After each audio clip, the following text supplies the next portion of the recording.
Buenos días, señor rector, señores miembros del Consejo Universitario, distinguidos invitados especiales, queridos colegas, profesores administrativos, queridos estudiantes. La razón de ser de nuestras universidades son ustedes. Y aprovechando que está Germán aquí, voy a contar una anécdota del presidente Belisario Betancur cuando le tocó dar una conferencia en un escenario parecido a este y a esta hora.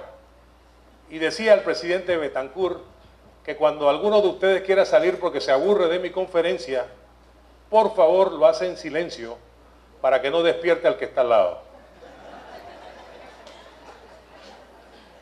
El tema que voy a desarrollar con ustedes básicamente tiene que ver con el futuro. Y quiero decirles que esto comenzó en un viaje que hizo mi amigo Telémaco con un grupo de rectores de universidades nicaragüenses a la Universidad de Panamá, y debo reconocer que percibí en ellos un grado de aprensión porque el tema principal era el canal de Nicaragua, una competencia para Panamá.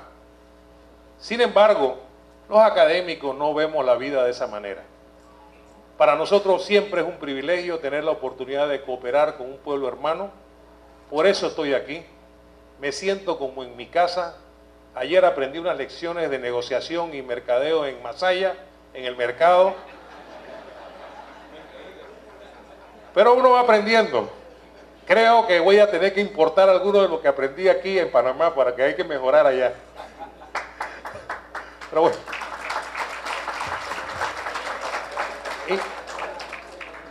Y Telémaco me dijo, bueno, vamos a hablar del futuro. Y el futuro no es nada más para los jóvenes, el futuro también es para nosotros. Porque la mejor manera de predecir el futuro es inventarlo. Y yo voy a tratar de que ustedes tengan un poquito de idea de esto del tema del futuro, pero primero tenemos que hablar del presente. Y hay una pregunta que yo me haría es, ¿qué legado le ha dejado esta generación a la humanidad? Yo estoy seguro que tendremos muchas, pero muchas respuestas a esta pregunta. Sin embargo, yo he seleccionado algunas que considero muy relevantes. Me recuerdo a mi abuela cuando una tía de ella tuvo una erisipela en una pierna, agarró un sapo, le pasó la barriga del sapo por encima de la lesión roja y caliente que tenía la tía en una pierna, cambió el sapo cada día y al séptimo día la pierna estaba curada. Lo que aplicó mi abuela lo vino a descubrir después este señor que se llama Alexander Fleming, cuando él identificó que existía un hongo que se llama el Penicillium notatum, y de ahí se genera un antibiótico que se llama la penicilina. Y a raíz de ese conocimiento se generaron una serie de transformaciones que culminaron con salvar muchísimas vidas. Si hay un tema fundamental que tiene que ver con el tema de una innovación que permitió que la humanidad fuera diferente, fue ese descubrimiento de la penicilina. Pero por otro lado, la llegada del hombre al espacio, yo recuerdo cuando yo era un chiquillo, que dijeron que Yuri Gagarin había sido el primer hombre que había ido al espacio, era un ruso, y nosotros estábamos muy preocupados con eso. Y después entonces otros hombres fueron a la luna y salieron al espacio, y este tipo de tecnología que inicialmente se veía muy distante, hoy en día podemos identificar cómo tiene aplicación cotidiana. Y ni hablar de las comunicaciones. Si ustedes recuerdan, en las etapas de la humanidad, las personas cuando querían transmitir una idea tenían que ir de boca a oído. Y después entonces señales de humo, espejitos. Imagínense cuando Alexander Graham Bell inventa el teléfono y los telégrafos y todas estas tecnologías, y cuando apareció el fax. Yo no sé si aquellos que pintan canas, digo que pintan canas, no que se pintan las canas, pero los que pintamos canas tenemos conocimiento de que cuando apareció el fax creíamos que había llegado la última Coca-Cola del desierto, y solamente fue el principio de una serie de transformaciones. Pero Internet, no tenemos idea todavía hacia dónde vamos con el Internet. las comunicaciones y la aplicación en las innovaciones. Cuando el Departamento de Estado de los Estados Unidos en el año 1961 decide transferir lo que era un arma de guerra a la sociedad civil a través de la Universidad de Stanford y crea la red ARPANET, no midieron el impacto mundial que ese hecho tenía sobre el desarrollo de los pueblos. Un arma de guerra que se utilizaba para destruir, transferido a una universidad, se le dio el valor positivo para construir. Y eso es lo que hacemos nosotros en las universidades. Pero por otro lado, ustedes mejor que yo saben que en el siglo pasado los factores de producción eran la tierra, el trabajo y el capital. Pero en este siglo se le agregan dos factores de producción adicional. Uno es la tecnología, pero el otro es el conocimiento. ¿Y dónde está el conocimiento de los países? En las universidades. De ahí nosotros somos relevantes en el desarrollo de nuestros respectivos países, porque somos la cuna donde se debe potenciar el conocimiento. Y las universidades debemos transformarnos de ser unidades de transmisión de conocimiento de lo que hizo otro en otro lugar para generar conocimiento a través de la investigación pertinente y transferir esa información a los sectores productivos para que tengamos una vida mejor. Entonces la realidad es que ese conocimiento, desde el momento en que se genera, tiene fecha de expiración. Y eso nos obliga a estar en permanente renovación. Imagínense ustedes lo que pasa con el diario The New York Times. Ellos publicaron en una semana mucho más noticias e información que la que tenía disponible un hombre que vivió en el siglo XVIII. En una semana, mucho más conocimiento e información que en un siglo. Y resulta que en el mundo se están publicando cerca de 3.000 libros todos los días. Y estamos generando aproximadamente 40 exabytes de información cada año. Imagínense ese número, exabyte, que equivale a multiplicar 4 por 19, a la 19 por 10. O sea, un número gigantesco. Esa cantidad de conocimiento y de información que estamos generando en un año es mucho más de la que se ha generado en los 5.000 años anteriores de la humanidad. O sea que estamos en una era del conocimiento veloz, tan rápido que no hay mente humana que pueda captarlo. El problema es que este conocimiento se está duplicando cada 2 años. Una persona que estudia una carrera, llamemos medicina, y en 2 años no estudió, quedó obsoleto. Si estudia genética, en 6 meses está obsoleto. Y si estudia informática, con el gusano que salió ayer, está obsoleto. Así que eso es buena noticia para las universidades porque vamos a tener trabajo. Y se espera que en el 2016 este conocimiento se va a duplicar cada 3 días. Imagínense ustedes lo que ha tenido de impacto el tema de las comunicaciones. 1 de cada 8 matrimonios en el 2006 se conocieron por internet. Es el último estudio, 2006, un poco viejo, pero es el disponible, es la evidencia. Y por otro lado, hay un sitio que se llama MySpace, que tiene más de 100 millones de personas, pero se queda corto. Y si MySpace fuera un país, fuera uno de los países más poblados del planeta. Pero ¿qué hablamos con eso que inventó o que desarrolló Mark Zuckerberg, calificado como nerd en la Universidad de Harvard, que no podía conseguir una cita con una muchacha simpática? Y se puso a pensar cómo iba a tener comunicación con las chicas simpáticas e inventa una red que después se transformó en Facebook y que esa red tiene ahora más de 1.000 millones de personas afiliadas a la red y que cada persona suscrita a Facebook tiene en promedio 130 amigos y que las personas pasan cerca de 900 billones de minutos por Facebook al mes y estamos hablando de una cantidad de hechos como que Facebook está traducido a más de 70 idiomas y el 70% de los usuarios de Facebook no están en Estados Unidos. O sea que estamos frente a un descubrimiento, a un invento que hizo un estudiante que inicialmente tenía un propósito, que era tener citas, y posteriormente tiene un impacto mundial y lo ha convertido en uno de los hombres más ricos del mundo, y estoy seguro que ahora le sobran las citas.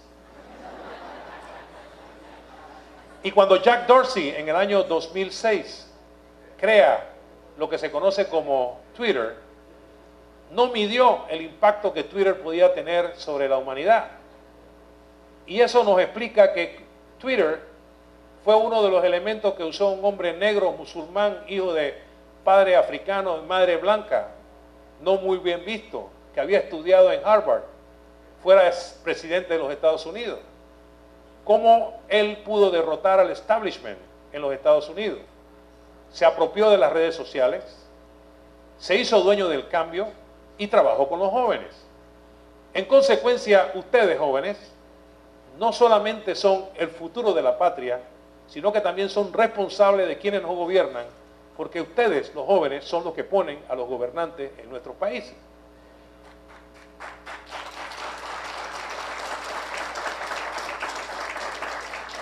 Pero miren lo que pasó con Twitter, que dicho sea de paso, la gente que usa Twitter son aquellos que no les gusta leer. Son 140 caracteres, punto. No me gusta leer mucho, así que yo en telegrama, ¿no? El Twitter sustituye los telegramas. Pero, ¿qué pasó con Hosni Mubarak, con Gaddafi? ¿Qué pasó con Bin Laden? A través del uso del Twitter, en los países árabes, las mujeres se hacían pasar por hombres y fueron los que levantaron la rebelión en Egipto, usando Twitter. Por lo tanto, el que lo inventó y el que lo desarrolló no midió la importancia y el alcance. Y hoy en día, los medios de comunicación se fundamentan sus noticias por lo que los políticos o la gente importante dice en Twitter. Pero a pesar de esas cosas que parecen muy buenas, todavía nos faltan mucho que hacer, sobre todo en el campo de la equidad. Cuando yo llegué aquí y venía en el avión, la persona que estaba repartiendo eso, que era panameño, no me dio los papeles de migración porque pensó que yo era nicaragüense. Y viceversa. Cualquiera de ustedes lo suelta en Panamá y pasa por panameño. Hablamos igual. Nos gusta el béisbol. A diferencia del resto de Centroamérica, los nicas y los panameños nos encanta el béisbol. Nos gusta el boxeo y varios de los campeones que ustedes estuvieron con nosotros y los tratamos como si fueran panameños. Pero lo importante de esto es que a pesar de todo ese avance y todo lo hermanados que estamos, también compartimos algo que se llama inequidad. Tenemos una terrible inequidad.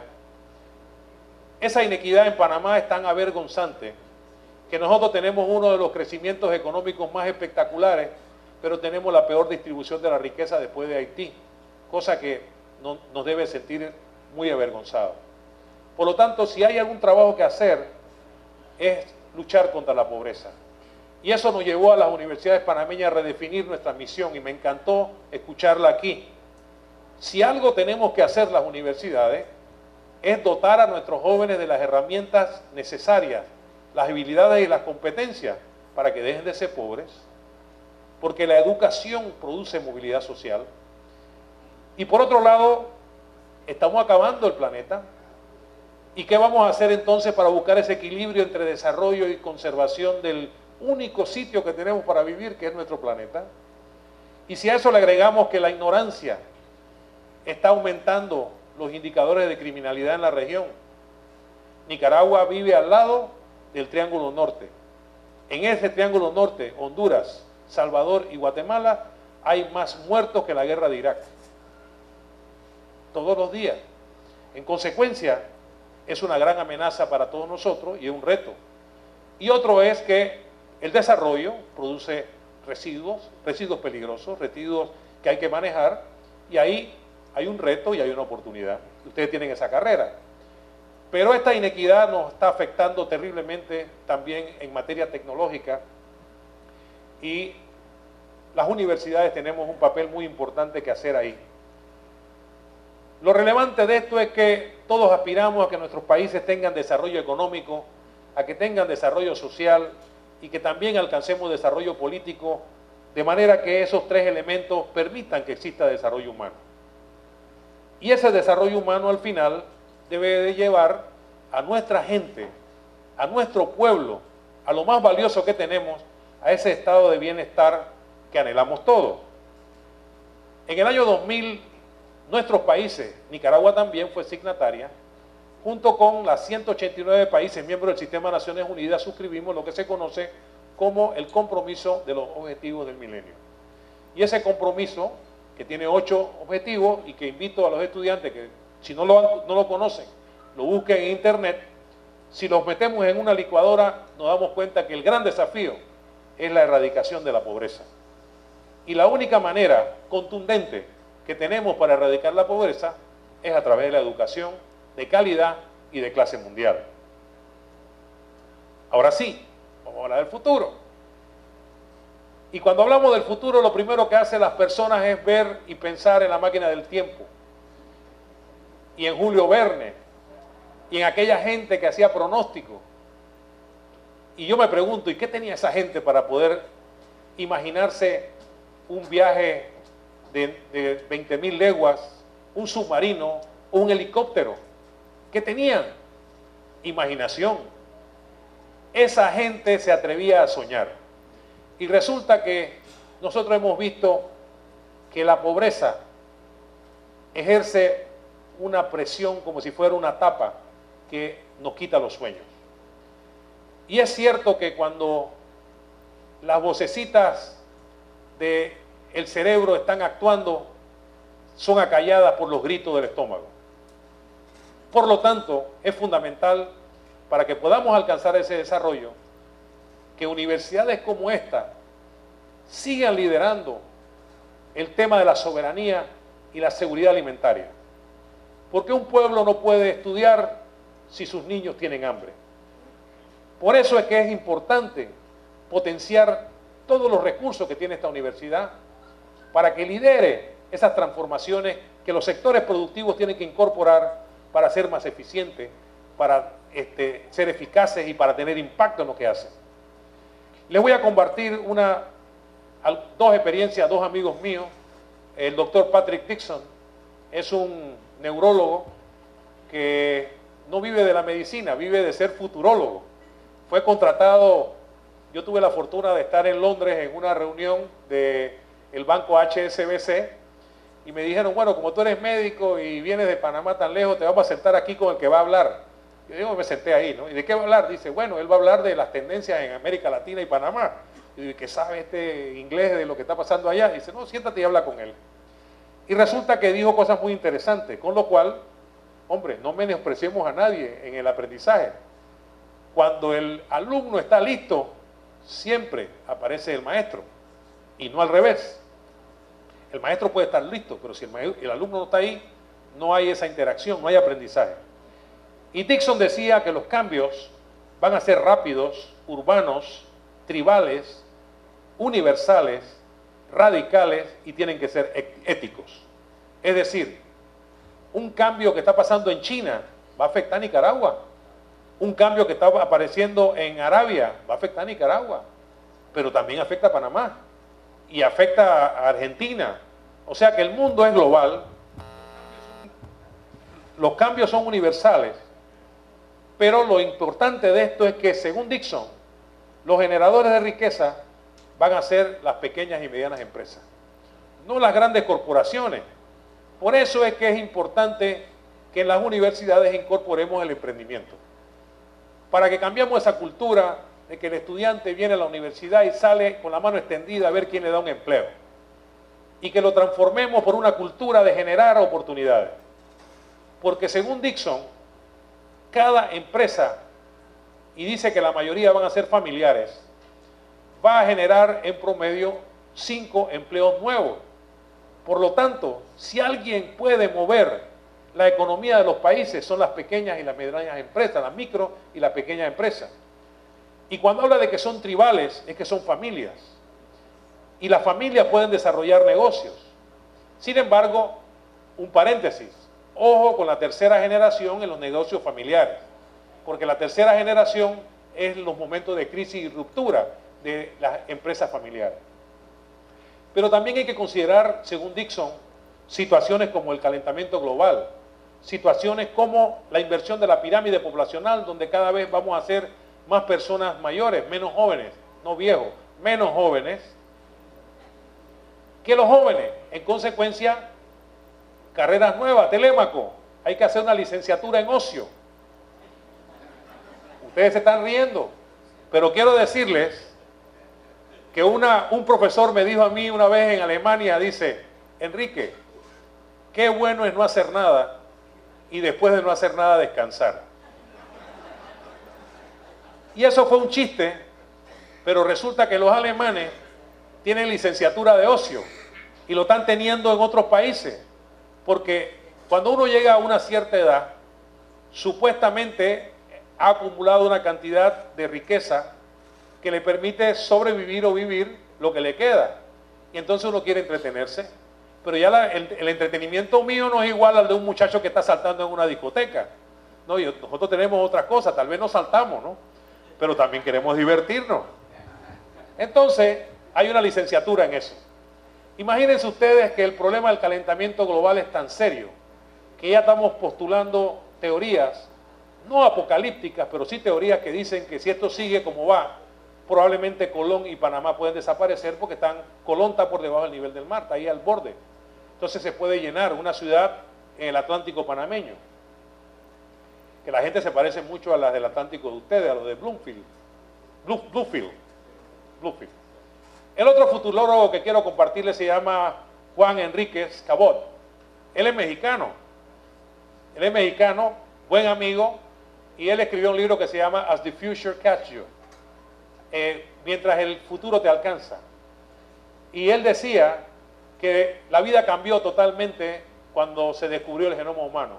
Imagínense un experto en genética que se acostó esa noche y al día siguiente se levanta y habían descubierto el genoma humano.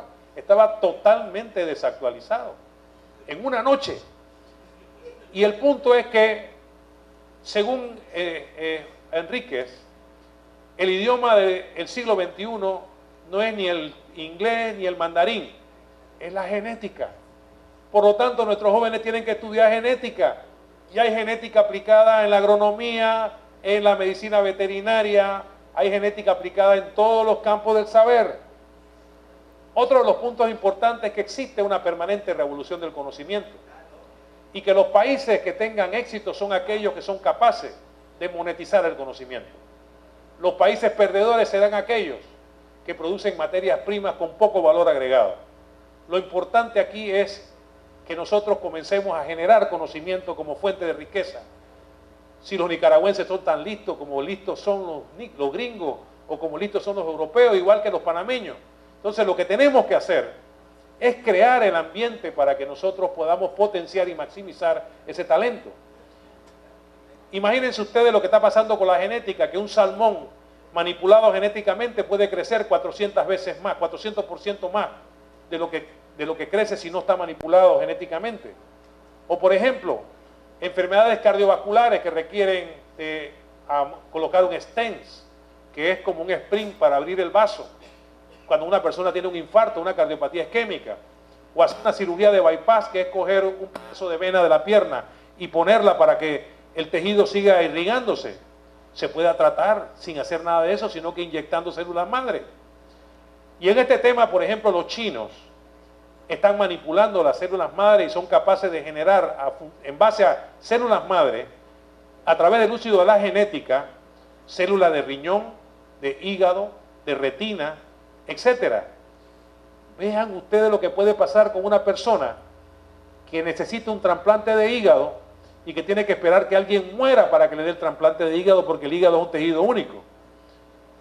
Cuando hay la opción de que la ciencia, a través del estudio de la genética, pueda inducir células madres que pueden convertirse en cualquier tejido en hígado, y entonces no hay que esperar que se muera nadie.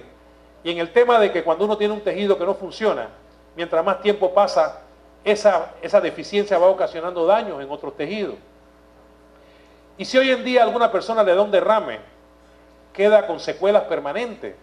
Imagínense ustedes que la humanidad pueda disponer de un elemento que permita que el tejido cerebral se pueda regenerar, el mundo va a ser distinto. Y si nosotros hacemos cosas como a lo que sucede con el gusano barrenador, que soltamos hembras estériles, etcétera, y que ya se está haciendo, pero pensemos un poquito en el dengue, que también le pega a Nicaragua. Pensemos nosotros en enfermedades como la malaria y como otras enfermedades que son transmitidas por vectores, que en lugar de que cuando te piquen te inyecten el virus completo, te inyecten fracciones antigénicas que sean capaces de desarrollar la producción de anticuerpos. Entonces te funciona como una inmunidad activa. Entonces el mundo está cambiando y todas estas son líneas de investigación, son futuras posibilidades. Al final del camino, ¿qué es lo que queremos? Es la misma mujer a diferente edad. Y yo espero que algún día nosotros podamos vivir 200 años, pero divirtiéndome. Yo quiero vivir, yo quiero gozar. Yo no quiero estar como un vegetalito respirando, porque eso no es vivir. Pero si algo puede hacer esta transformación para que vivamos más y con mejor calidad, es la ciencia. Y esa ciencia básicamente es la genética. La mayoría de la gente que los años los van afectando comienza a tener una enfermedad que se llama Alzheimer. Se le olvida el nombre, se le olvida comer, se le olvida todo, es una cosa terrible. Antes nosotros los médicos le llamábamos a eso demencia senil. Hoy en día se están desarrollando estudios donde, por ejemplo, el café tiene antioxidantes que pueden beneficiar el uso a los pacientes que son potencialmente desarrolladores de Alzheimer. Microsoft es un buen ejemplo de una empresa que genera conocimiento. 32,000 empleados y es uno de los contribuyentes más importantes de los Estados Unidos en sus ingresos. Tiene muy poca mano de obra y es capaz de vender una gran cantidad de conocimiento y generar más riqueza que lo que generamos de México a Sudamérica juntos, con más de 200 millones de habitantes. ¿Cuál es la diferencia? Microsoft produce conocimiento. Si usted fuera a comprar Microsoft y paga $100 por lo que va a comprar, probablemente no tocaría ni 5 materialmente. 95 es knowledge, es conocimiento. Entonces, el mundo apunta para allá. Y le traje una foto del canal, ¿cómo no lo iba a traer? Claro que sí. Pero es que resulta que ustedes y nosotros somos mucho más que un canal. El canal no es la panacea, no nos va a dar todo lo que necesitamos, tenemos que desarrollar el país de manera integral. Pero ya que me preguntaron del canal, pues ustedes tienen que desarrollar una serie de competencias y habilidades vinculadas con eso. Tienen que potenciar el tema logístico, todas las ingenierías, el manejo de las aguas. Hay una gran oportunidad para la gente de medio ambiente, del mar. O sea, yo en un artículo que escribí dije que si nosotros en este momento fuéramos a construir el canal de Panamá, muy probablemente los ambientalistas no nos dejarían. Por todos los impactos que se podrían especular con respecto a lo que es abrir la comunicación de un mar y el otro. Pero hay que prepararse. Otro de los puntos importantes, y yo no podía llegar aquí en una Universidad Nacional Agraria sin tratar de tocar algunos aspectos que son tendencias, ¿no? Y es que resulta que cada vez hay que ser más eficiente. Sí, yo ayer hablaba con un joven y le pregunté, bueno, ¿y tú cuando terminas qué vas a hacer? Dice, yo me voy a regresar a mi sitio y yo voy a ver si consigo una tierrita y voy a ver si crío unas vaquitas. Y yo le dije, bueno, ¿y eso no lo puede hacer cualquiera? Dice, sí. Y ¿dónde está el valor agregado de haber pasado por la universidad? Y eso es un mensaje para ustedes, jóvenes. Si ustedes van a regresar a sus lugares a hacer lo mismo que hacían antes, no valió la pena haber venido aquí. Lo que ustedes tienen que hacer cuando regresen es influir con innovaciones, con creatividad, para que su entorno sea mejor. No podemos permitir que nosotros tengamos un viejito que me mandó a mí a estudiar con una vaca y cuando yo regrese siga manejando los nietos de esa vaca. No, hay que potenciarlo. Por lo tanto, hay que darle valor agregado a la productividad. Pero les toco algún tema de agricultura de precisión. Yo quedé impresionado con la agricultura de precisión cuando fui a Chile y fui a visitar a un amigo mío, que es el mayor productor de Chile de cereza. Y vi esas plantaciones y cada planta tenía la misma característica que la que estaba cerca del agua. Porque en la agricultura de precisión, usted pone a la tierra y a la planta lo que necesita, exactamente lo que necesita. Pero también la agricultura de precisión te permite conocer todas las variables meteorológicas, te permite conocer también, mediante estudio de la hoja, qué cantidad de los nutrientes que le estás poniendo están llegando a la planta. Y eso te ayuda a no botar la plata. Por lo tanto, agricultura de precisión es una de las tendencias, así como también la agricultura vertical.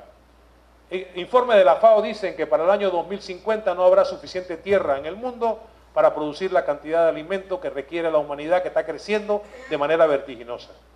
Si bien es cierto, incluso hasta en China se están quitando los controles del hijo único. India no lo tiene y pronto India va a ser la nación más poblada del mundo. Por lo tanto, el crecimiento exponencial de la población va volando y la capacidad de producción de alimentos de nosotros no va al mismo nivel. En consecuencia, hay que comenzar a buscar alternativas. Nosotros estamos entrando en un proyecto de colaboración que estoy invitando al rector Telémaco para que incorpore a esta universidad en agricultura vertical con el gobierno de Japón para tratar de ver si podemos desarrollar algunos proyectos modelos que sirvan de escuela al resto de la población. Pero con la agricultura vertical usted no usa fertilizantes, no usa insecticidas, tiene un ambiente controlado, puede predecir su producción, puede vender a futuro la cantidad de elementos que usted va a producir. Imagínense ustedes ingerir un brócoli que te permita, a través de una modificación genética, darte protección contra el cáncer. Y es cierto que el brócoli tiene una gran cantidad de antioxidantes. Después de la semilla de la uva y de la guayaba, sigue el brócoli. O una naranja que sirva como vacuna o como anticonceptivo. Y algunos me preguntaron cuando di esta conferencia que si el anticonceptivo era para ponerlo en el medio de las rodillas. Yo le dije que no, que era un anticonceptivo que bloqueaba el ciclo hormonal. O utilizar, por ejemplo, el banano o la papa como vacuna contra la diarrea, el cólera y la hepatitis. Entonces, ¿qué estamos haciendo nosotros en la Universidad de Panamá que podemos compartir con ustedes, viendo todas estas tendencias? Bueno, por un lado, tenemos una escuela de inseminación artificial. Nosotros le enseñamos a los productores, particularmente a los más pobres, cómo inseminar. Pero además les suministramos las pajillas de alta genética a $1 para que ellos inseminen su ganado y mejoren genéticamente su hato. También estamos haciendo fertilización in vitro y hacemos trasplante de embriones. Agarramos un embrión de alta calidad genética, de padre y madre de alta calidad, e implantamos el embrión en el útero de una vaca criolla. Y ese campesino nunca podría tener un ganado de esa calidad. Y la Universidad de Panamá está influyendo en el hato genético panameño. Dicho sea de paso, el de ustedes es muy bueno. Otro de los puntos importantes que yo digo que es importante considerar es que nosotros producimos la semilla certificada que usan nuestros campesinos. La Facultad de Agronomía de la Universidad de Panamá produce la semilla certificada de maíz, de arroz, frijoles. Esa semilla certificada va unido también a que en bioingeniería estamos produciendo plátanos de plantas clonadas. Todos son igualitos al padre o a la madre. Además tenemos un complejo veterinario. Eso significa que estamos haciendo diagnóstico de enfermedades. Todos los servicios de extensión que ayer me comentaba Telémaco, nosotros lo estamos haciendo, nos parece que es muy bien. Pero estamos incursionando en transferencia de conocimiento a los sectores productivos. Pero además, a través del desarrollo de unos centros de innovación desarrollo tecnológico y emprendimiento, nosotros estamos sirviendo para resolver problemas. Y esos problemas que estamos resolviendo son los problemas de los productores. No es un sitio donde el estudiante va a ir con un profesor que le va a dictar una cátedra. Es un sitio donde los investigadores nuestros encuentran el sentido de las investigaciones.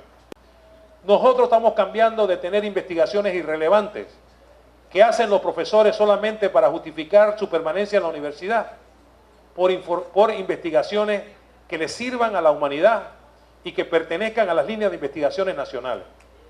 Pero eso va acompañado de una serie de incentivos que estamos dándole a los profesores. El profesor que logra una patente gana plata.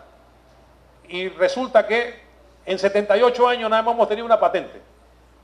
Y una patente de una vacuna que vamos a comercializar. La vacuna de patente de la universidad. Estoy hablando de la universidad. Para el tórsalo. Una vacuna que se desarrolló en la Universidad de Panamá y la desarrollaron en la Facultad de Medicina. Parece que nos parecemos, ¿no? Tenemos el único hospital veterinario de grandes especies en Panamá. Un gran cliente es el hipódromo, donde hay caballos finísimos, de carrera. Nosotros tenemos un hospital de grandes especies, tenemos un hospital veterinario, damos servicio de cirugía, etcétera. Y adivinen quiénes son nuestros clientes más importantes. Las empresas farmacológicas, las empresas de dispositivos médicos que quieren introducir un dispositivo en Panamá, lo tienen que someter y la primera cirugía se hace en animales. Por lo tanto, los veterinarios manejan ese hospital como un centro de rentabilidad para la universidad. Y las empresas contratan a la universidad para que la universidad les facilite los quirófanos para que puedan hacer la implantación en animales primero antes de entrar a los seres humanos. Damos servicio de atención veterinaria en giras a la población, pero el problema es que el mundo va más rápido y parece que nosotros vamos por un sentido distinto, vamos a un lado opuesto. Tenemos que luchar para que nuestros países tengan seguridad y soberanía alimentaria. La Universidad de Panamá también fundó un observatorio de seguridad y soberanía alimentaria que nos permite identificar las áreas de vulnerabilidad. Y eso nos ayuda a determinar dónde tenemos que actuar. Entonces, la seguridad y la soberanía alimentaria no es parte de un discurso patriótico ni nacionalista, sino que es una responsabilidad que tenemos todos y donde las universidades formamos parte muy importante. Todas las personas tienen que tener acceso a los alimentos y esos alimentos tienen que ser seguros, esos alimentos tienen que ser sanos. Y por otro lado, los pueblos tenemos el derecho de controlar nuestros alimentos. Tenemos que cambiar esa visión mercantilista de aquellos que piensan que porque el arroz que se produce en Vietnam es más barato, mejor comprémoslo allá y que aquí no produzcamos arroz. Eso es una política equivocada. Nosotros necesitamos que nuestros países sean soberanos en su alimentación. Y otro de los puntos importantes es que, bueno, ¿y cómo vamos a hacer nosotros las universidades para poder influir? Pues los académicos tenemos que influir en los tomadores de decisiones para que construyan políticas públicas que apunten hacia allá. Nosotros tenemos que también incursionar para presionar y dar luces en la comercialización, en la cadena de frío, en el manejo científico de los productos. Debemos también salvaguardar sobre todo esa autosuficiencia para los casos de crisis. Si hay una crisis, ¿cómo lo vamos a enfrentar? Y sobre todo, nosotros tenemos que participar en los conceptos de la salud global que debe tener nuestros pueblos. Por lo tanto, el futuro básicamente nos está apuntando a que tenemos que aprovechar nuestras oportunidades. Si hay una decisión estratégica de que Nicaragua va a construir un canal, las universidades no pueden hacerse la sorda frente a eso. Las universidades tienen que hacer lo que fueron a hacer los rectores de las universidades nicaragüenses con nosotros. Hicieron un benchmarking, vieron nuestras mejores prácticas, tienen una idea clara de lo que hay que hacer. Eso es la intervención de las universidades para sintonizarse con lo que la sociedad está demandando. Por lo tanto, yo les recuerdo que la mejor manera de predecir el futuro es inventarlo. Pero ¿cómo entonces vamos a enfrentar estos retos del milenio? Muy sencillo, con innovación, con creatividad, con talento Y eso nos sobra a nosotros los latinos. Por lo tanto, hay que permitir que nuestros jóvenes estudiantes puedan soñar. Que nadie escuche una idea como si fuera algo tonto, porque tal vez es el tonto es el que lo está escuchando. Las ideas siempre hay que darle un espacio. Y yo les voy a compartir algunos de los inventos que pudieran eventualmente cambiar nuestra vida en el futuro. Y les presento 10 muy rápidamente. Estamos hablando de que se está desarrollando un ojo biónico que devuelve la visión a aquel que la ha perdido. Imagínense la cantidad de personas invidentes que pudieran ver con un ojo biónico. O un auto que maneja solo. ¿Cuántas muertes por gente borracha por las calles se pueden evitar si tenemos un auto que tú le dices llévame a la casa y ya sabe cuál es el mejor camino? O un avión que en una hora te pone de Tokio a Nueva York. O un mundo sin cables ni enchufe y aquí tuviéramos todo inalámbrico. O aquellas imágenes tridimensionales que ya están funcionando, pero no solamente para ver televisión, sino que usted puede hacer una reconstrucción espacial del cuerpo humano, por ejemplo. Usted puede hacer estudios de anatomía sin tener un cadáver. Usted puede hacer diseños de proyectos y actuar primero en un modelo antes de ir a un ser viviente. O por otro lado, un avión que funcione con el sol y que tenga batería suficiente para volar de noche.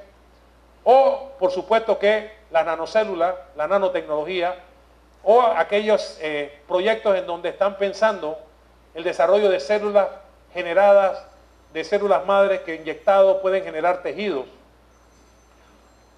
Y aquellos proyectos que hablan de imágenes moleculares que permiten recrear modelos previos antes de desarrollar algún proceso de investigación. ¿Y qué hablar de la información? Imagínense ustedes, nosotros hemos migrado de la web 1, en donde usted nada más recibe lo que está en la página, a la web 2, en donde usted puede interactuar. Hemos pasado de la Internet 1 que usamos los mortales a la Internet 2 que usan los investigadores nuestros. Y ahora tenemos The Grid. Vean ustedes esto, The Grid. Esto que está aquí es Internet de hoy. Y esto es la avenida. Yo tengo un ejemplo que a la gente no le gusta porque dice que calculan mi edad. Yo no sé si ustedes oyeron una película que se llamó Lo que el viento se llevó. Lo que el viento se llevó duraba 6 horas. Tenías que llevar una almohada y un lápiz porque de tanto estar sentado tenías que volvértela a pintar. Pero eso no es el problema. El problema es que tú puedes bajar Lo que el viento se llevó en 3 segundos. El problema es que actualmente hay 150 universidades del mundo con centros de investigaciones que reciben The Grid y nosotros no. En Panamá no, en Nicaragua no, en los países como nosotros no. Yo no sé si México, que tiene más plata, tampoco. Imagínense. Entonces, no llevan ventaja. Esas son las ventajas que tenemos que achicar. ¿Y qué hablar de la biotecnología? La aplicación de la bioingeniería para generar alimentos, semillas resistentes, que no necesiten insecticidas, alimentos con mejor sabor, que duren más. Todo eso está en la esfera de investigación. O el desarrollo de nanocélulas y nanotecnología en el deporte, en microrobots que se inyectan en un animal y usted puede recorrer y hacer un diagnóstico de algún daño en un tejido. O una pastilla que tú te tomas y va filmándote todo y te hace un estudio endoscópico sin haberte puesto ningún instrumento encima. Todo eso está cambiando. Al final del camino, mis queridos amigos, es que, tal como lo decía Eliezer Seisman, existe lo que él llama la escalera al éxito. Lo primero que tienen que hacer es qué es lo que quieren o a dónde quieren ir. Y después hay que desearlo intensamente, estar consciente de tener con qué, ser perseverante, porque en la vida, muchachos, el éxito no es muy fácil. Uno se cae y tiene que tener la fortaleza para levantarse y seguir adelante. Ser perseverante. Y finalmente, estar dispuesto a pagar el precio. Los ingleses tienen una frase que dice, there is no free lunch. No hay almuerzo gratis. No hay nada gratis. Todo cuesta. Y yo los invito a que no desaprovechen ninguna oportunidad para aprender. Si hay un recurso que no es renovable es el tiempo. Eso no el tiempo que se fue no se recupera. Entonces, consideren esto. Pero además quiero decirle que no se puede construir una obra grandiosa si no se construye sobre valores. Una persona que es pura ciencia y no tiene valores, no le sirve a esta sociedad. Necesitamos que las personas sean responsables, que sean respetuosas, que amen a su patria, que sean solidarios con lo que menos tienen, que respete el medio ambiente. Esos son los valores que pueden cambiar a esta humanidad. Esos son los valores que nos permiten a nosotros construir para la eternidad y permanecer siempre jóvenes, aunque tengamos muchos años de vida acumulada. Si queremos realmente dejar huella, queridos profesores, enseñémosle y practiquemos los valores. José Martí decía que la mejor forma de decir es hacer. Y tú no le puedes decir a un estudiante que sea puntual si el profesor llega tarde. Tú no le puedes decir a alguien que tiene que ser responsable si uno no lo es. Entonces, predicar con el ejemplo significa, como decía Martí, que hacer es la mejor forma de decir. Y quiero decirles que el futuro nos va a alcanzar de cualquier forma, aunque ustedes no quieran. Por lo tanto, es bueno que lo haga con nuestros ojos abiertos y el cerebro bien despierto. Culmino mi intervención con esta historia que dice que cada mañana en África se despierta una gacela pensando, tengo que correr más rápido que el león más rápido si no quiero que me coman. Y al mismo tiempo, en África también se despierta un león, se sacude las lagañas, se afila los colmillos y dice, tengo que correr más rápido que la gacela más lenta si no me quiero morir de hambre. Muchachos, no importa lo que ustedes se crean, gacela o león, lo que tienen que hacer es ponerse la pila y moverse, porque el futuro ya llegó. Gracias.